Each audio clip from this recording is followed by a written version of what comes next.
Bellridge, Oregon, a mountain town too small for secrets. At least that's what they like to believe. The kind of place where people wave at stop signs, kids ride bikes until the streetlights flicker on, and nobody locks their doors. But all of that changed on October 11th, 2021, because that was the day Dr. Lila Monroe disappeared. Lila wasn't just the town doctor. She was the doctor, dependable, empathetic, the type to answer her phone at 2 a.m. or bring soup to your mother-in-law. So when she failed to show up at the Bellridge family clinic on Monday morning, alarms went off immediately. A nurse drove to her home. The front door was unlocked. Her coffee was still warm. Her car sat untouched in the driveway. But Lila was gone. Just gone. By sunset, the sheriff declared an official missing persons case, and Bellridge spiraled into panic. For the first 48 hours, the search was relentless. Helicopters scanned the forests. Search dogs combed every trail. The entire town volunteered, flashlights in hand, calling her name. But there were no footprints, no signs of struggle, no calls for help. Then, strange details started to surface. Hidden beneath her bedroom floorboards, police found a burner phone, one nobody knew about. On it were two cryptic messages. "He's watching.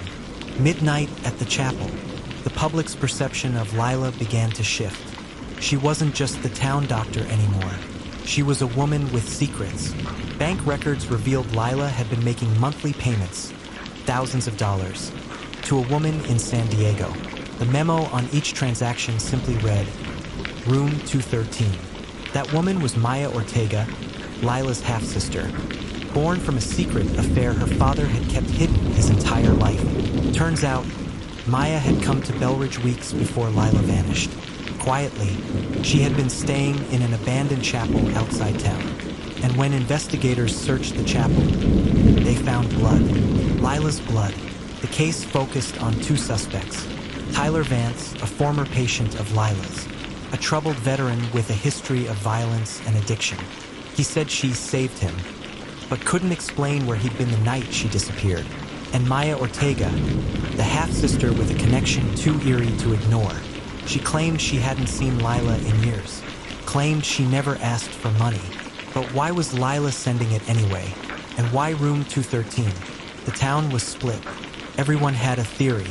Everyone had a favorite suspect. But nobody had answers. Weeks passed, then months. The blood in the chapel was inconclusive, enough to raise suspicion, but not enough to close the case. No body, no ransom, no final message. Dr. Lila Monroe simply vanished, like morning fog over the Bellridge Hills. Sheriff Mark Latham eventually closed the active investigation. Off the record, some whispered he knew more than he let on, that he and Lila had been close, too close. But no charges were ever filed, no confession, no closure. Now, every October, the town remembers. People say the chapel is cursed, that if you go at midnight, you can hear footsteps, that sometimes her voice whispers through the trees.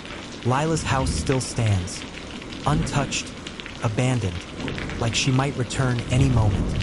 Her coffee cup still sits on the counter, her bed still made. Bellridge moved on, sort of. But no one ever truly forgot the doctor who healed everyone, except herself.